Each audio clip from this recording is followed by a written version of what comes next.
You're listening to an Airwave Media podcast. Hi, everyone. I'm Karen Feinerman. You may know me best from CNBC, and I can't wait for you to join me for my new podcast, How She Does It. We dive into all things women, money, and power, and our dynamic guests explore their journey to the top. Join How She Does It wherever you get your podcasts and learn more at hermoney.com.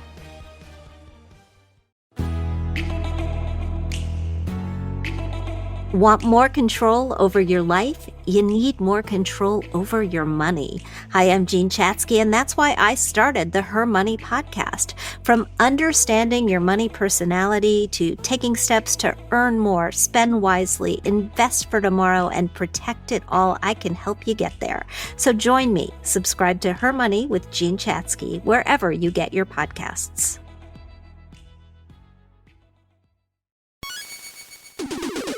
Recorded in Chicago, Illinois, with your hosts, Ken, Matt, Neal, and Jeff. This is Triviality.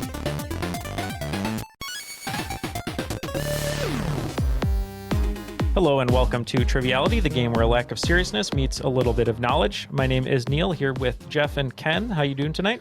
Good evening. Indeed.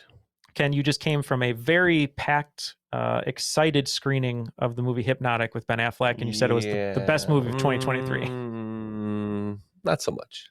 Not so much? Not for me. In the words of P.T. Anderson, not for you. There's no such thing as a bad movie. Just not for me. So it might not be a bad movie, but definitely not one of Robert Rodriguez's finest, is what you're saying. Yeah. Would Spy Kids 3D be better than this movie? I should hope so. Okay. Well, Matt isn't here. We actually sent him looking for Robert Rodriguez in Austin, Texas at his studio. So hopefully he'll get in one of those movies. I don't know. I think they are remaking Hopefully Spy he Kids. doesn't get into too much trouble. Ooh, I like that. Troublemaker Studios. Good reference there. The new Spy Kids movie's being filmed and coming out soon with Zachary Levi and Gina Rodriguez. So maybe Matt will be their kid. So he's going to replace the kids from the first one. Spy Kids all grown up. The spying just got harder. Well, we have a great room full of guests, though, for you today, and we're super excited to introduce them. So why wait any longer? We're going to start with our host with the most today, bringing him back from an episode not too long ago, coming to us from Mississauga, Ontario, a Dutch enthusiast on Patreon, Ken Ludlow. How are you, Ken? Not too bad, Neal. How are you? Doing great. Remind the folks at home a little bit about yourself, and why don't you just tell us about today's game? You said there's a little bit of a secret today. Yeah, sure. I am a project manager for a software company. I'm based out of Mississauga, Ontario in Canada, but I travel around quite a bit to just different customers as they buy our software, I guess, and kind of help implement and train it. So I get to spend a lot of time seeing a lot of the country, both Canada and the US. Which I enjoy quite a bit. For our game today, just a little bit of a twist. It'll be essentially your basic format. So you don't have to get another rules reading or anything complicated like that. But basically, I'm going to start with round 2, question 10. And then, as comedian Dane Cook would say, we're going to Tarantino it. We're going to jump back to the beginning and kind of see how we got there. So I'm going to read round 2, question 10, and everyone's going to have a chance to answer it. If you answer it right away, I'm going to give you 100 points. And then after every question, you're going to have another opportunity to answer it, and it's going to go down by 5 points after every question. So it'll kind of diminish as we go, but it's just my kind of clever way to point out that there's kind of a theme throughout the episode. Every question and the answers will there'll be hints and different ways that you might be able to figure out what that theme is. And as soon as you guys lock in for the first time, whatever point value you're going to get, if you're correct, you'll get it. If you're wrong, no points or no penalty, but but no opportunity to lock in again. So you only get one opportunity to lock in. So I kind of encourage you guys maybe not to jump the gun too much. Don't be too hasty, people. Maybe, make it count. Maybe some opportunity for some bonus points. We'll see. If you wait all the way till the end of the game, it'll only be worth 5 points based on how the math works. So interesting concept there. But in order to play that, we need some teams. We do. Speaking of Tarantinoing it, we have our own Jules and Vincent in the studio with us today, starting with player number 1 of our guest team today. We have Alex Rockwood coming to us from Peoria, Arizona, Savage Superstar on Patreon. How are you, Alex? Good, thanks. Glad to be here. Yeah, so excited to have you here. Tell us a little bit about yourself. Sure. I am in Arizona now, been here for about a year. Prior to that, I was in Colorado for about 12 years, and I'm a marketing director for a nonprofit in Colorado. So today was the first day I think it hit 100, so wishing I was back in Colorado right now, but all in all, it's going real well. That's wonderful. And what's the name of the nonprofit if people like check it out? Sure, it's called Adventure Unlimited. Wonderful. Well, thank you so much for joining us today and for being a Patreon supporter. And we need your Samuel L. Jackson for your teammate today. Coming back to us from Toronto, an Oakland 5 supporter on Patreon, Rick Carreiro. How are you, Rick? Good, great. How are you guys doing? Doing fantastic. So Always nice. a pleasure to see you. Yeah, nice to see you. You're always nice and active in the Crop on Facebook, which we appreciate. If you want to join him, you can join over at the Crop. Remind people a little bit about yourself. Yeah, I'm 42 years old, married 8 years to my wife Debbie. We have 2 poodles named Biscuit and Milo, and my in-laws are currently visiting from England right now. So we're having a nice time together, and on Friday we leave to New York City for 4 days. Oh, fun. Very nice. Fantastic. That'll be awesome. So we wish you the best on that trip, and we hope we don't have to give you too big of a beatdown, because I think Jeff and I are thinking we're probably going to lose. But you did come to the show with a great team name, and what is that team name going to be, Rick? You said you were doing a little studying. Yeah, I was boning up on some periodic table stuff, so we are the periodic table dancers. All right. And Ken, you gave us our name, which I appreciate. Jeff didn't like it, but I think it's great, especially considering Jeff and I are both shirtless with bow ties on right now. Yeah, Jeff and Neal are teaming up, and they're going to be Chip and Neals. All right. It's where it's all the flash with no muscles or body oil. That's right. And you know who's all oiled up and ready to go? Darren, the rules guy. So let's get the rules. The rules of the game are simple. 20 questions split into 2 rounds worth 10 points apiece. At halftime, there'll be a special swing round designed by this week's host. After regulation, players will enter the final round with the points that they've accumulated and will have a chance to wager 0 to 30 points on 5 categorized questions. At the end of the game, someone will be named the cream of the crop. Yeah, I know. I'm living in a nightmare, and I am the cream. All right. Well, we have the rules, and we are ready to rock and roll. So let's go.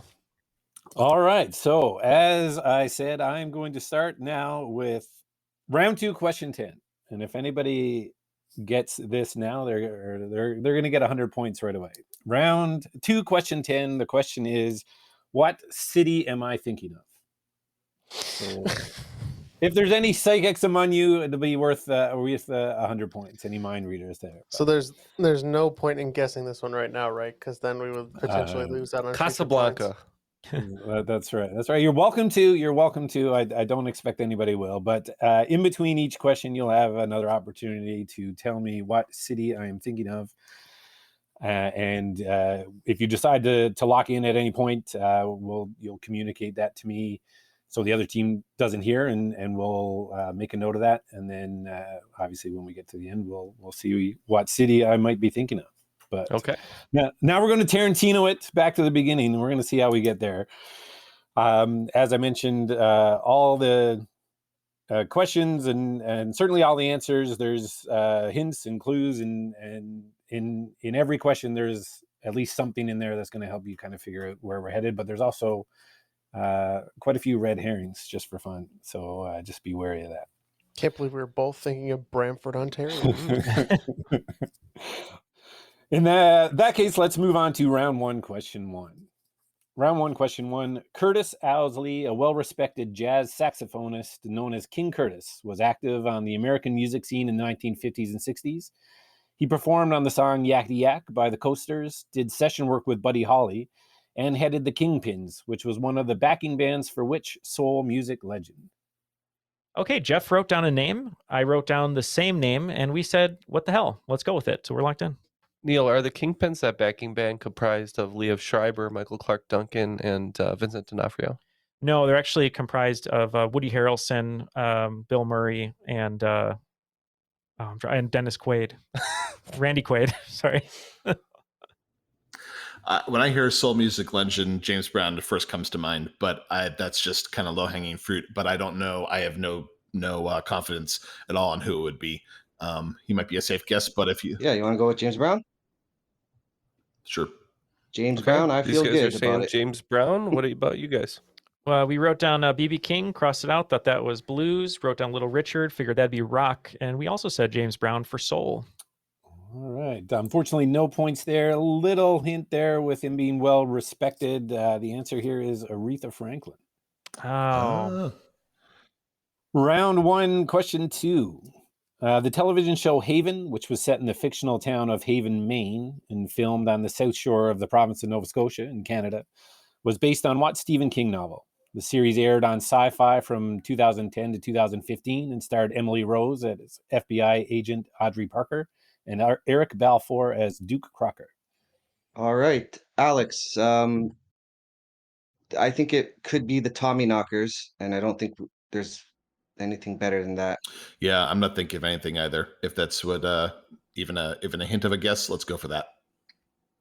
All right, let's lock in with that. It seems fitting that the periodic table dancers would go with Tommy Knockers, but I believe this is the Colorado Kid. That's our guess. Yeah, and that is it. It's based on one of his not quite so horror stories. The Colorado Kid is correct.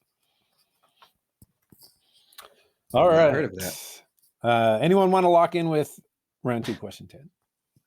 Definitely not. Not Right. Denver. quite. All right. I told you there's going to be a few red herrings in there. So let's go move on to round 1, question 3. Of all the companies that own naming rights to buildings that host teams in the 4 major American sports leagues, there are a few that sponsor 2 different buildings, such as FedEx Field in Washington and FedEx Forum in Memphis, and T-Mobile Park in Seattle and T-Mobile Arena in Las Vegas.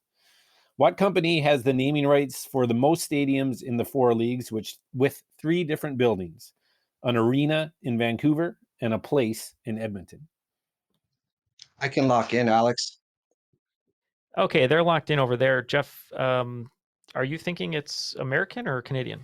Well, Vancouver and Edmonton are in Canada, so I'm thinking it's probably a Canadian company as well. Something tells me that it's potentially Scotia Bank. Oh, like Nova Scotia? Yeah, which is one of the major Canadian banks. There's only 6 banks in Canada, as opposed to in the United States, where there's hundreds and thousands of regional banks and then a few huge players. But I think I want to guess Scotia Bank. All right, I trust you. I think it's Rogers. Yeah, well, Rick coming from Toronto, I had a feeling he was going to get the third one is the Rogers Center here in Toronto. Where the Raptors they're play? Also that's where the Blue Jays play. The Raptors actually play in Scotia in Scotiabank, yeah. And then Scotiabank also sponsors the Saddle Dome in Calgary where the Flames play. So that's what I was thinking. You're certainly close, but in this case it was Rogers Communications. They sponsor the Rogers Center, Rogers Arena, and Rogers Place. Round 1, question 4. What production company's highest-grossing movies were Greta Gerwig's Lady Bird, then Ari Aster's Hereditary, before being surpassed by recent Oscar winner Everything Everywhere All at Once? Neal's locked in. Yeah, we're locked in. Okay, yeah. So Greta Gerwig was the director, and I think Everything All at Once was also a female director. No, I don't think that's right, actually. Is New Line Cinema? Are they still filmmaking stuff? Let's try it. New, it's got new in it. These are There you newer. go. There we go. That's a production company for sure. Yep. Yeah, they're going New Line Cinema, known as the house that Freddy built, Freddy Krueger. But we're going to go with a name that you see all the time around the internet, I suppose. And we went with A24. Yeah, it's really hard to write a movie question that Neal isn't going to lock in with right away. But I have been hearing about them quite a bit over the last little while. Obviously, they are certainly seem to be an up and coming type company. But yeah, A24 is correct. Now that you say that, I think that's the company that's doing all these like Pearl X Mhm. movie with Correct. Mia Goth. That's right. Is that right? Yeah. They're I could see them doing horror stuff, but I can't even picture the Ladybird in that category. But They're dominating right now. So All right, round one, question 5. If I can hold your attention long enough, tell me this. What is the last name of the German physician from the 18th century generally considered to have started the practice of modern hypnosis? He was played by Alan Rickman in a 1994 movie of the same name that I'm sure was probably described by critics as fascinating, enthralling, or spellbinding. All right. We aren't sure, but we think we know a movie that Rickman was in around that time period, and we think it could be right. So we're going to lock in. All right. So, Rick, I know there's a guy named Mesmer, and that's where you get like mesmerized, like in the clue it said to hold your attention long enough. And then fascinating, enthralling, or spellbinding is part of the question. And that all to me sounds like mesmerizing. And I know Mesmer lived back in that era and was at least tangentially related to hypnotism. So I'd say Mesmer would be my guess on that. Yeah, we were on the Mesmer train for a while, but then we said I don't think this physician Mesmer, used spoons. So we think that this doctor used spoons. We said Robin Hood, Prince of Thieves. saw it coming. Blunt spoons? Blunt spoons, yeah. Alex was spot on. Got all the clues there, which I appreciate. The answer is Mesmer. His first name Franz Anton, but Mesmer is the right answer, and that's where we get mesmerized. After 5 questions in the first round, it looks like both teams got 2 questions right, so 20 points apiece. Perfect. Close game. I'd like to see that. Before we move on to round 1, question 6, for 75 points, what city am I thinking of? Or we can Not yet, Ken. Yeah. All right. Round 1, question 6. What is the name of the model of the sports utility vehicle made by Ford that is the largest of its fleet and can seat up to 8 passengers? Comparable to Chevrolet's Tahoe and GMC's Yukon, fittingly, its name means a journey or long trip undertaken by a group of people. I can lock in. Okay, I'll they pop it are in chat real locked quick. in. Is this the current model, or is this just the historically? Current. Yeah, so when I think of big Fords, I think of the Expedition. Is that what you're thinking? Yeah, they used to have one called the Excursion, and that was their big flagship, but they've since done away with that. And much like Tahoe has a larger, longer suburban counterpart, now it's just the Expedition and the Expedition XL or something, which is stupid. But yeah, we went Expedition. Yeah, that's what I had as well. Expedition. Points for everyone that one. All right. Thanks.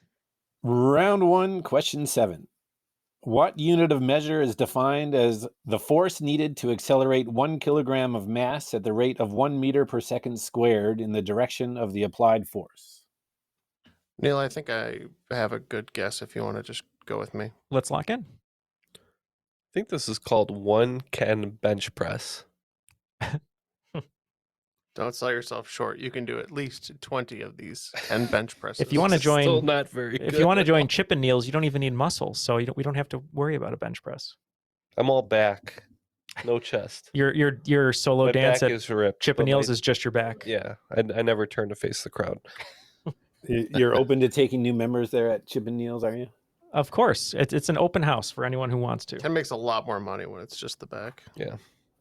So, Rick, I think we're looking for some sort of unit of measure here, and I'm not entirely sure what it is, but when I think of acceleration and trying to make a force go faster, horsepower is what's coming to mind. Yeah, I agree with that. Does that work for you? All right. Let's do it. We'll go with horsepower.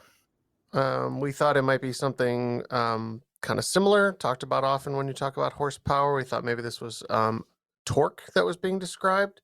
And so we said Newton meter. All right, Jeff, Newton meter was close. The answer, though, is a Newton. So close, but no points on that one for anybody. For round 1, question 8, Yuba a staple in some Chinese and Japanese cooking, is made from skin of what food made from condensed soy milk? I can lock this in, Rick, if you want. We're happy to discuss. Yeah. No, I don't really know it much. If you want to throw something off me, I'll listen, but otherwise I'm good with you. I'm pretty confident. Condensed soy milk. The skin of what food made from I'm condensed? assuming condensed soy milk is tofu. Ah, that makes total So sense. maybe this is tofu skin. And as I say, anytime someone asks me, do you like tofu? I say, the staple of some Chinese and Japanese cooking. So I'm fine with that. We'll lock in with tofu. And that's what we locked in with as well. You ever field dress a tofu? Skin it. That's perfect points all around there. The answer is tofu. All right. Round 1, question 9. When William Russell, Alexander Majors, and William Waddell first started the Pony Express in 1860, the first half of the route followed what famous path, starting in St. Joseph, Missouri, before veering off to the south just west of Salt Lake City? That makes sense. What do you think of that answer, Neal? I like that answer, Jeff. Let's lock it in. If my childhood computer classes were anything to say, starting in St. Oregon Joseph, Trail? Yeah, I think so. Starting in St. Joseph, Missouri. Make sure to buy a ton of bullets so Well, you can shoot buffalo. No, on the way. wait. Oregon Trail starts in Independence, Missouri. That it does. Am I? I don't know if I'm trying to think. There's one called the Mormon Trail, but if it was going to Salt Lake City, I think it would have. Well, it could have done that and then branched from there. Yeah, Mormon Trail. I've never heard of that, but it sounds good. And we just said the Oregon Trail. We knew it was Independence, Missouri, but don't know how far that is from St. Joe. So, yeah, I guess we have dysentery. So if we're wrong, but yeah, we have at Oregon. Should have been bankers, Neal. Yeah, maybe you overthought a little bit there, but yeah, it is the Oregon Trail. Is it? All right. Round 1, question 10. What famous American songwriter made up the first name he was well known by when he enlisted in the Air Force in the early 1950s? The name given to him at birth was merely the initials J.R. because his parents couldn't decide what to name him. His father wanted to name him Ray, and his mother reportedly wanted to name him River. He used this name on stage as he was known for introducing himself quickly before jumping right into his first song. I need his last name only. Yeah, so we were kind of thinking it was Jimi Hendrix, or we are thinking it's Jimi Hendrix based on the military aspect and the time period, but we're not sure, but we couldn't come up with anything better, so we locked in with Jimi Hendrix. And Jimmy goes with the J. So Yeah, we originally wrote down Elvis, and then Jeff reminded me that Baz Luhrmann taught us that he was called Elvis from birth. And then we said maybe Jimi Hendrix. We believe he was in the Air Force, so that's what we locked in with. So Hendrix, since Ken asked for a last name. Cool. Well, you got the J part right. Known for walking out on stage and saying, "Hello, I'm Johnny Cash." Oh. We have reached the end of round 1, and it looks like Chip and Niels has reached 50 points. Periodic table dancers right behind with 40, and no teams yet sure on the city. So we continue to swing round. All right. So we'll take a little bit of a break here from the larger game and worrying about what city I might be thinking of. So the category for our swing round is a commercial break. I'm going to list a number of ad slogans or taglines or ad campaigns from a bunch of different companies. I'm going to give you the slogan and an approximate time frame, and then you just name the brand or the company or the party associated with that tagline. So let's get to it. Number 1, It Ain't Easy Being Cheesy from 1986 to 1997. Number 2, The Best a Man Can Get from 1989 to 2019. Number 3, Obey Your Thirst from 1994 to 2019. Number 4, Where Did You Want to Go Today from 1994 to 2002. Number 5, Think Different from 1997 to 2002. Number 6, When You're Here, Your Family from 1998 to 2012. Number 7, The Snack That Smiles Back from 1997 to present. Number 8, Let's Go Places from 2012 to present. Number 9, How Doers Get More Done from 2019 to present. And number 10, The City That Rhymes with Fun from 2023 to slightly later in 2023. We have our questions, and we'll be right back after these messages with the answers. And we are back with our answers, and let's see how these guys do when we hear the slogans one more time. All right, number 1, It Ain't Easy Being Cheesy. Yeah, we went back and forth on this one. It was almost a coin flip. We weren't sure if it was Velveeta or Kraft. But Jeff?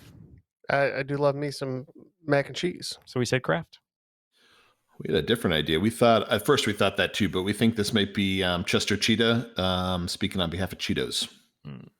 And Cheetos is it. Good job. Nice poll. All right, I feel good about most of the rest of these now.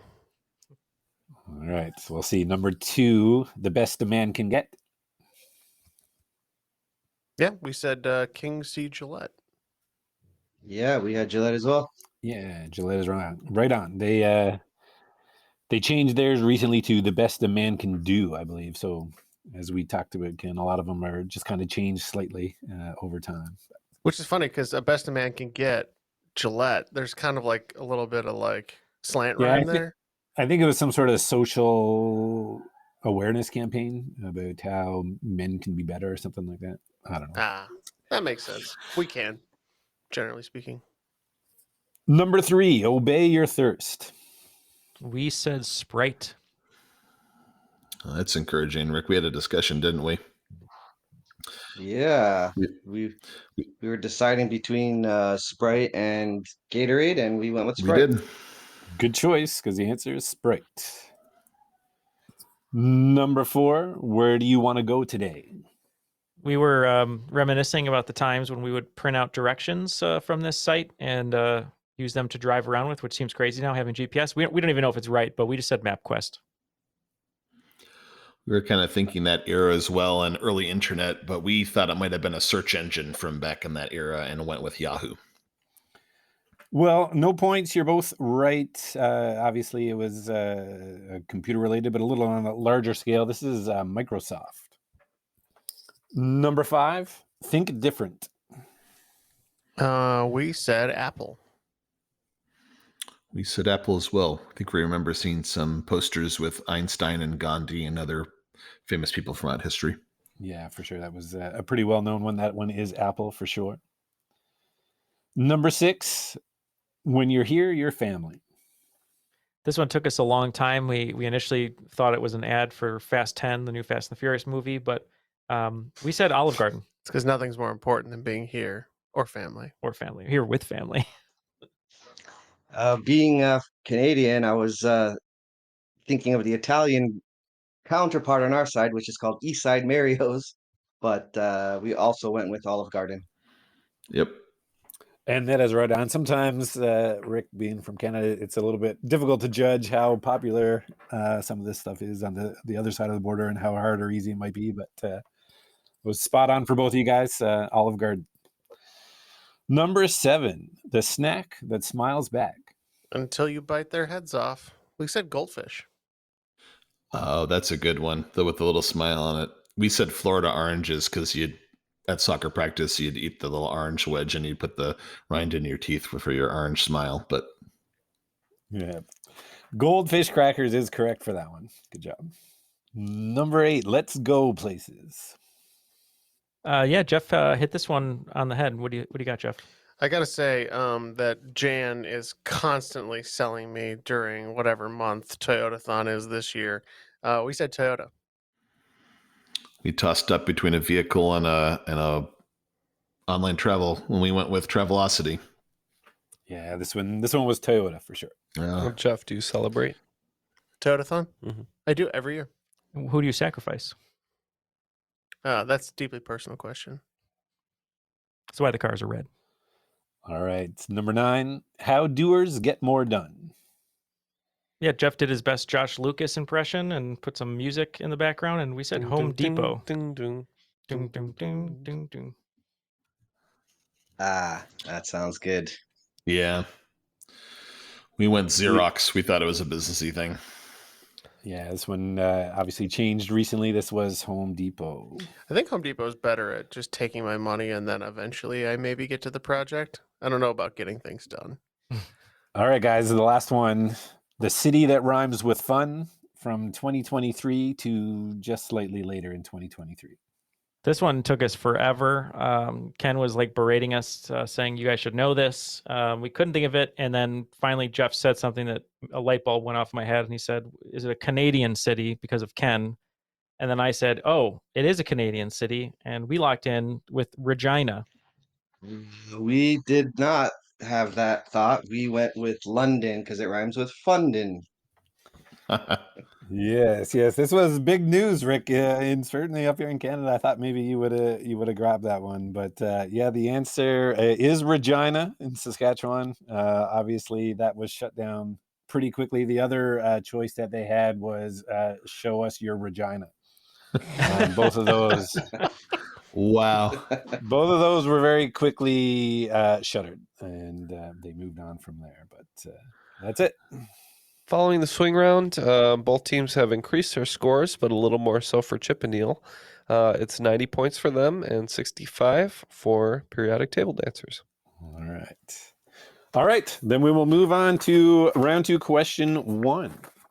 People often get the London Bridge and the Tower Bridge confused. London Bridge is well known due to the song, but the Tower Bridge is the one that is more visually iconic. Some people think that this is the mistake that American oil magnate Robert P. McCullough made in the 1960s when he bought the London Bridge, had it dismantled, shipped, and then rebuilt in Lake Havasu in what U.S. state? All right.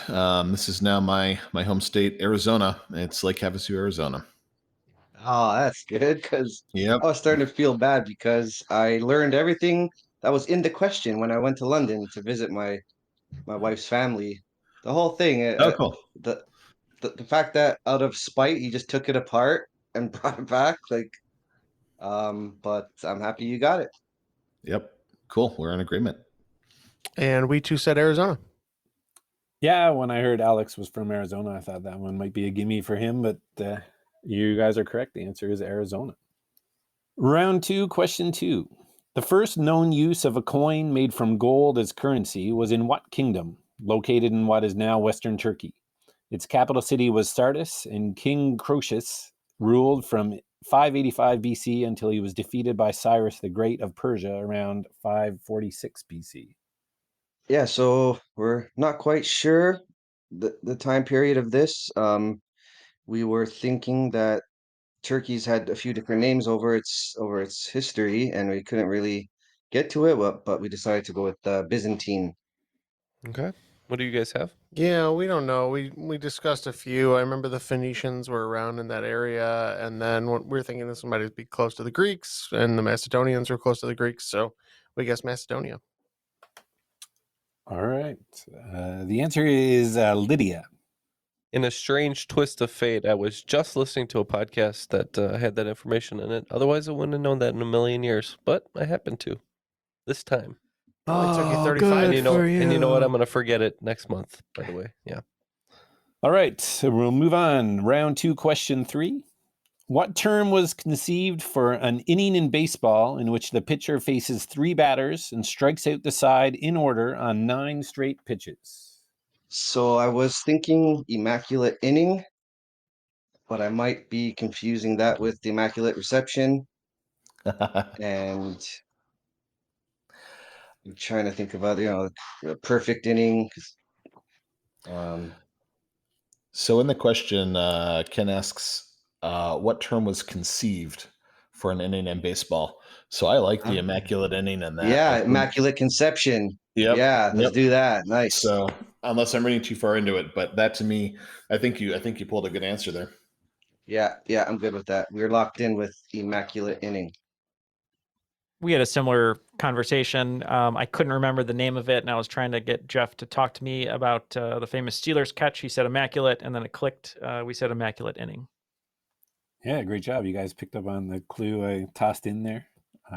Immaculate inning is correct. Points all around. Round 2, question 4. What author, famous for stories set in the fictional Yaknapatawpha County in the American South, joined the Royal Canadian Air Force during World War I after being rejected by the U.S. Air Force for not meeting the physical requirements? He did not serve in combat. Again, I need his last name only. Hemingway lived in Florida, but we don't really consider that Florida's its own beast. So, and I think of him as writing about like Spain or Cuba or other places like that. But I'm not sure. It could have been him. He certainly had that lifestyle. I just think Faulkner, I just know was Southern, but I have no idea on his timeline. So, Yeah, so Alex and I have been talking, and we're between Faulkner and Bierce, Hemingway or Bierce. Yep. Ambrose. Do you want to flip a coin? Go for it, man. All right, so we have a chip in the studio, our Triviality Vegas chip, and heads will be Ooh. Faulkner, and tails will be Bierce. So here we go. Let it ride. And you got tails for Bierce. Bierce is great. Bierce, there we go. Great callback there. We had no idea, so we just picked an author from the South, and we just said Faulkner, ironically enough. Yeah, the coin didn't do you very well there. The answer was Faulkner. Oh. Good job reasoning it down to that. Sorry, Alex, that was yours. No worries. I had no confidence in it, so totally fine. And with that, the Chip and Neal's team has actually also locked in their guess for the final question, and that will be worth 30 points if correct. Keep going. Round 2, question 5. Headquartered in Vancouver, British Columbia, and known for providing luxury clothing, what fashion brand started expanding into the U.S. in 2022, including a location in Chicago? Their name consists of a tree and a building, but there's no indication that it refers to any specific tree or building.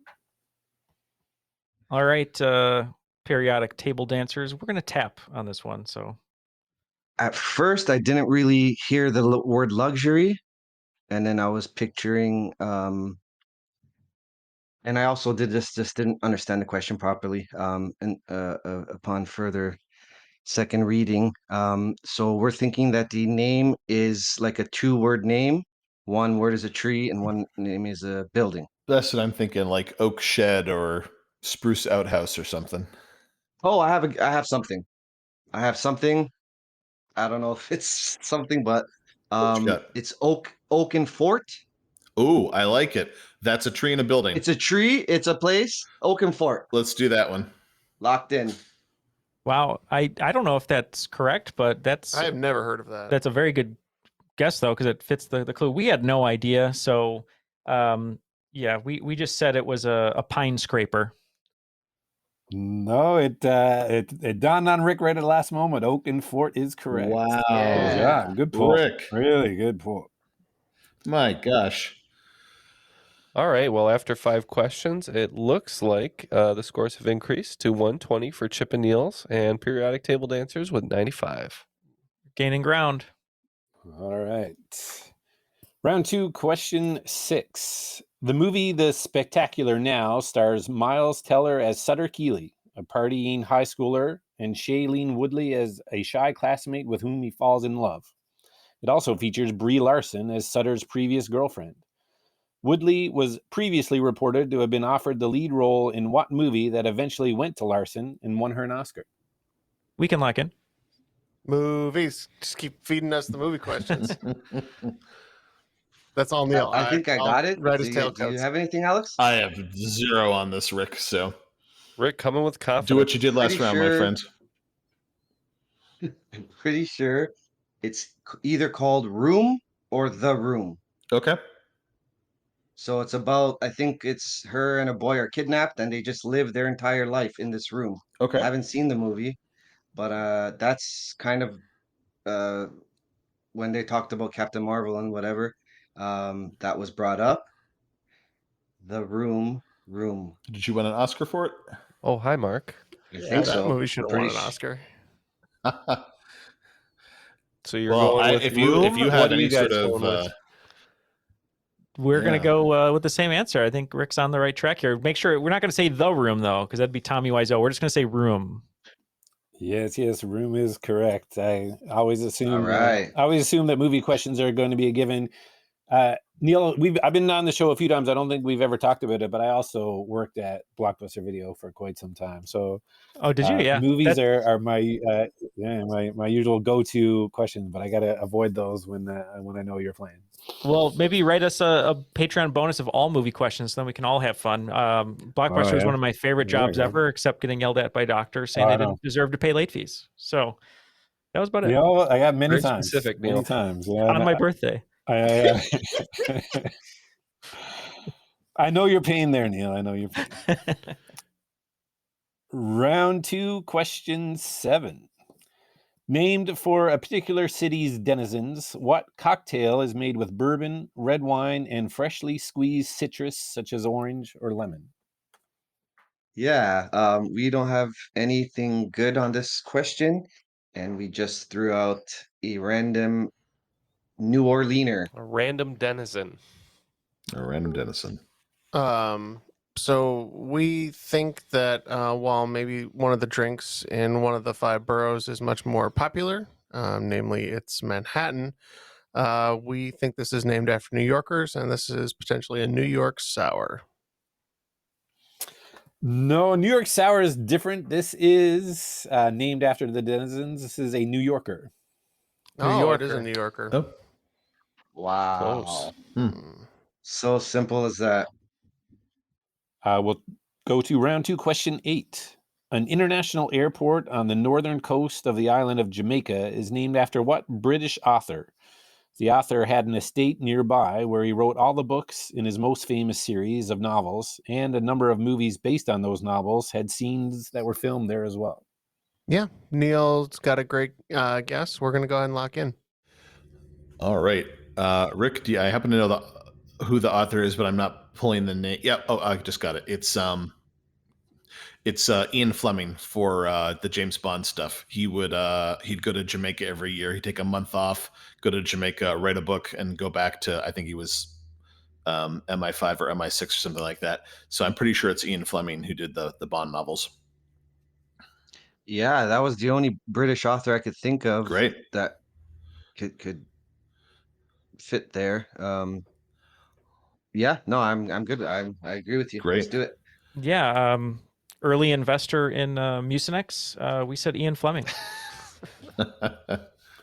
Yeah, that's right. Points all around. His estate was actually called Goldeneye.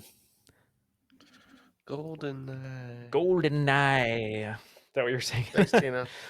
Wait, how does that music go in GoldenEye? That the best music where you're just like hunting around the doom doom. Oh yeah. I can't. It's a little beat, right? Like doom doom. Yeah. Jeff, you strike me as an odd And then job there's like player.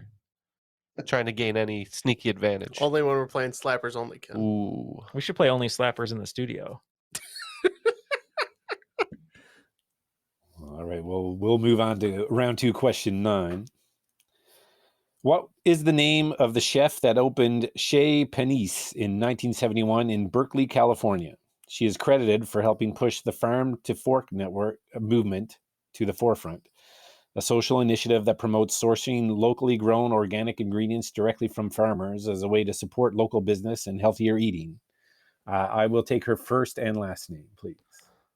So my sister really wanted to go to this restaurant. She's a professional pastry chef, very talented, and she wanted to do a foodie trip when we were in California. We did go to several nice places. We weren't able to go to Chez Panisse. However, when she suggested that we go there, I did make the joke that I did not want to go to the House of Penis. Of course. Is that because you were too busy going to the French Laundry instead?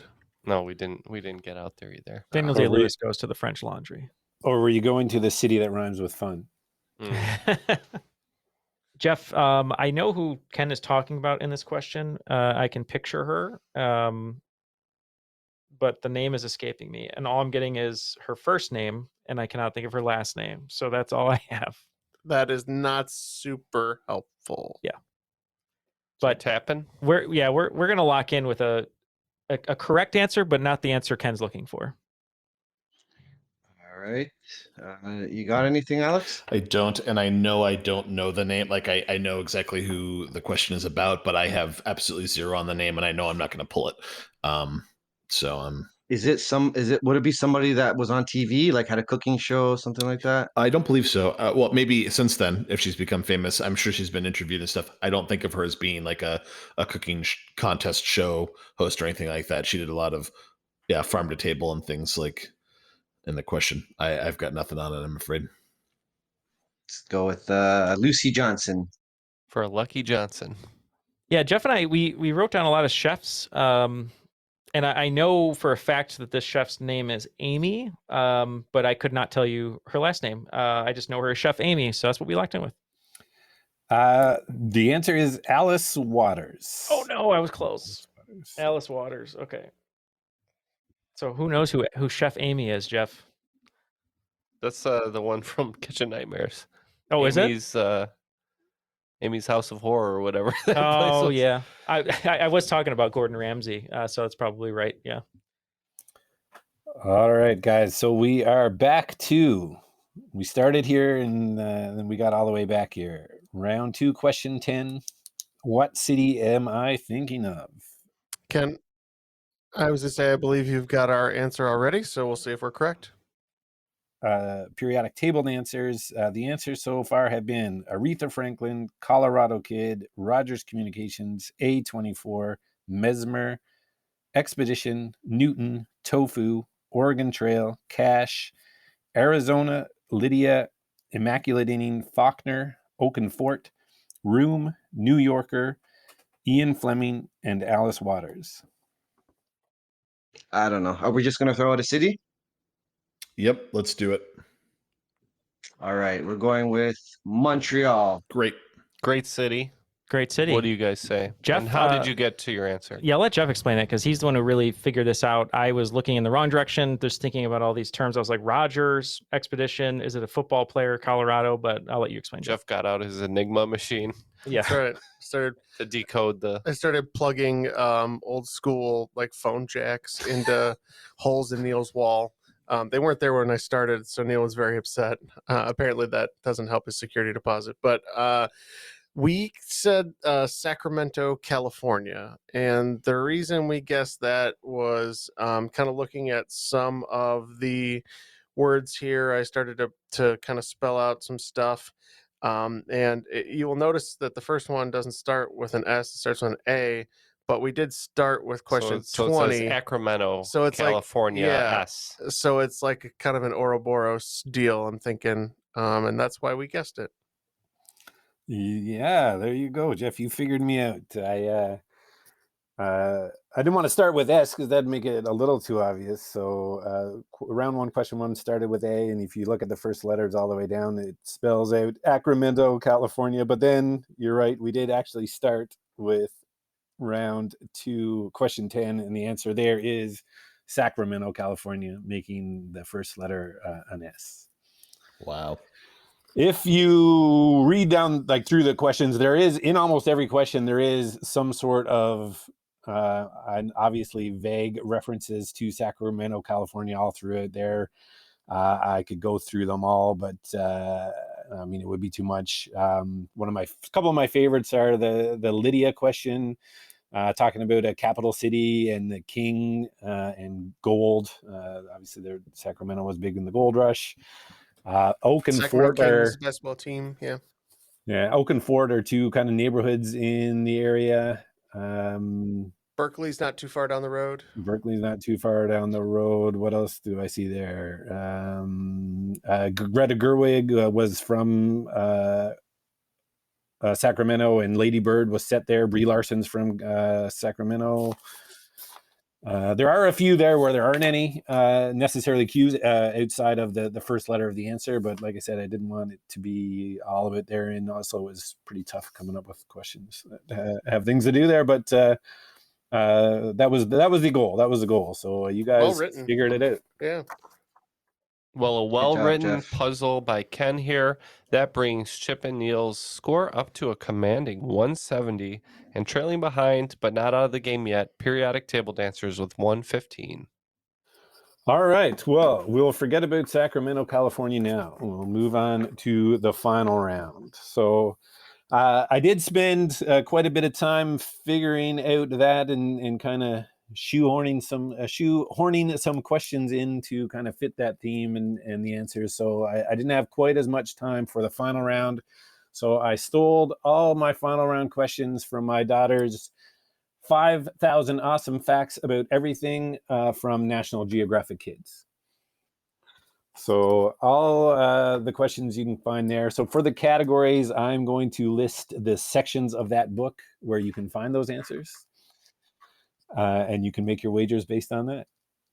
So question 1 is from 100 Flight Facts to Make Your Mind Soar. Category 2 is 35 Facts About Women Who Made History. Number 3 is 100 Winning Facts About Sports. Number 4 is 15 Facts That Are Wonderfully Weird. And number 5 is 75 Spectacular Facts About National Parks. Okay, our wagers are in. Both teams are pushing as hard as they can to get the victory here. 25's down, except for the final question with 15 for Periodic Table, and 30 points all the way down for Chip and Neal's. So let's get the questions. All right. Question number 1 from 100 Flight Facts to Make Your Mind Soar. According to National Geographic Kids' 5,000 Awesome Facts About Everything, base jumping is the extreme sport of jumping off high objects wearing a parachute to help coast to a landing. BASE is an acronym with the letters representing 4 primary starting points that jumpers may leap from. What did the letters of BASE stand for? Question 2. From 35 Facts About Women Who Made History. What was the first self-governing country to be the first to allow all adult women the right to vote in 1893? That year, around 303,000 people turned out to vote, which represented about 75% of the country's eligible voters.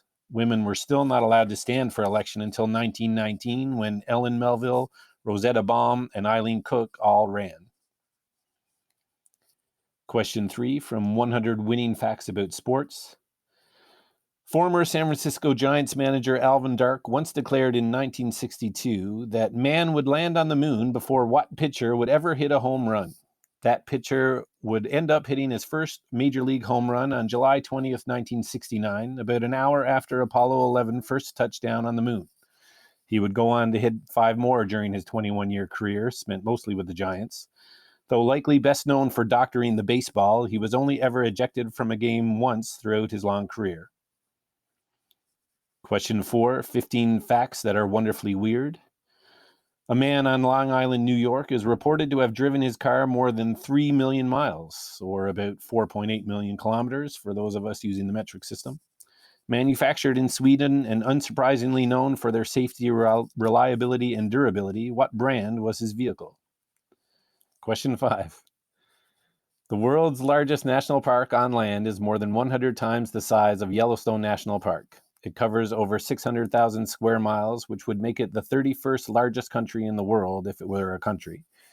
About 40% of the world's population of musk oxen reside there. Where is it located?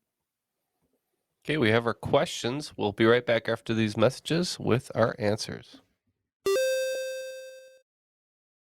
And we are back with our answers. So let's hear the questions one more time and see who will be the cream of the crop. All right. For question 1, what does base mean when referring to base jumping? Okay, for 25 points, periodic table. We said B for bridge, A for antenna, S for structure, and E for elevation. Ooh. Yeah, we wagered 30 on this one. We said bridge, airplane, skyscraper, and earth. All right. I heard periodic table dancers conversations there, and they did hit on some of them, but nobody got all of them. The answer is building, antenna, spans, and earth. Spans, like SPANS. Yeah, Yeah, that's like the bridge. bridges. Mhm. Oh, antennas. That's a really good. I didn't even think about antenna. Yeah, because you're jumping from like really low places, really. So, wow. All right.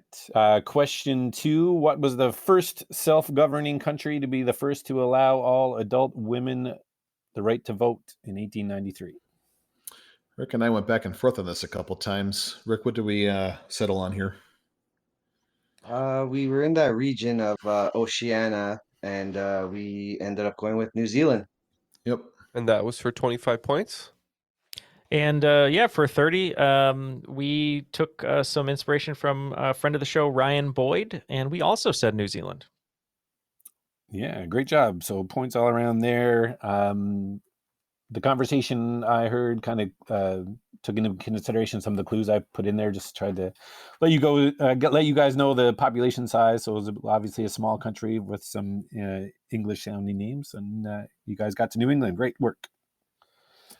Question 3. What longtime Major League pitcher hit his first home run just after Apollo 11 first touchdown on the moon? For 25 points, periodic table. This was a toughie. We kind of danced around trying to find someone from this era. We went with Sandy Koufax. Was that it? Yeah, for 30 points, I was initially thinking of Sandy Koufax. I feel like he was mostly with the Dodgers, though, or maybe the Mets. I can never remember. But I could not think of this one. I'm not a big baseball aficionado, but I do know one of my favorite pitchers based on looks and name only is Raleigh Fingers. So that's what we locked in with. That was your name in certain films as well, right? It was, but they're now on the dark web. So. Good guesses there. The answer here is Gaylord Perry. All right. Question 4. What brand of vehicle did a man in Long Island drive 3 million miles? Rick, you clued right into this one. I did, and I'm very certain that Jeff also got it, but we went with Volvo. And if correct, that'll be worth 25 points. Yeah, waiting for them to come up with the corporate slogan, the car that rhymes with fun. But we also said Volvo. There you go.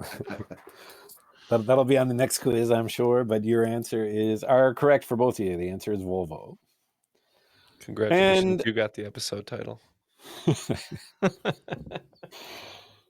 And question number 5, where is the world's largest national park found? We wagered 15 just on this one, and we figured it was someplace north with a lot of space, either U.S., Canada, or Alaska with muskox, but we finally settled on Denali in Alaska in the U.S. Yeah, so we had a long conversation, and all I wrote down was Gerard Butler movie. Didn't know where that would lead, and I think that's what gave Jeff the right answer, not just him knowing a lot of really cool facts. But I'll let you take it, Jeff. Yes, the Gerard Butler movie for 30 points, Greenland. What are you talking about? It's a Gerard Butler movie. Okay. It's actually pretty good, but go ahead. Yeah, periodic table dancers were right that it was north and a big, I don't know that there's much muskox in Canada at all, but the answer is Greenland. All right, that'll conclude today's game, and we had a little bit of back and forth in that final round, but the scores are a very tidy 100 points for periodic table dancers and 200 points for Chip and Niels. You are today's cream of the crop. I'm talking about all the way to the top. Yeah. Well Good done, job, guys. everybody. Well played. What a Great game. Yeah, what a well-written game. Nice puzzle in there. Good for you guys. puzzle. Great topics. Great competitors. I feel like we were on the same page sometimes, and we both had different answers to the others, but it was fun playing against you both. And I feel like we all deserve a little run in the champagne room, courtesy of the periodic table dancers on their dime. So let's get everybody's post-game assessment here. So Rick, why don't we start with you? Any final shout-outs or statements that you want to throw out there? No, Alex, you're a great partner. Ken, great game. Triviality, good competitors. You guys are twice the men we are. And Nah, that's not how that works at all. no, it was great. I appreciate it. You guys are the best podcast I listen to by far. And I just appreciate that, how good you guys are to your fans and listeners. And it's always a joy to do anything with you guys. Thanks so much, Well, Rick. thank And you. always nice to see you as well. And let's pass it over to Alex. Yeah, I agree. You guys did a great job with the podcast. It's so much fun to listen to, and it's a real highlight. And yep, Rick, great pleasure playing with you, and Ken, great game, fun twist on that. Thanks so Thank much you for as having us well, on. Alex. And Ken, how would you like to praise us? I'm just Oh. kidding. I just want to say thanks for having me back. I had a lot of fun making the game there for you guys, and you guys kind of hit on all the ones that I was kind of hoping you were. Sorry you guys didn't get the clue. I wasn't quite sure how that was going to play out.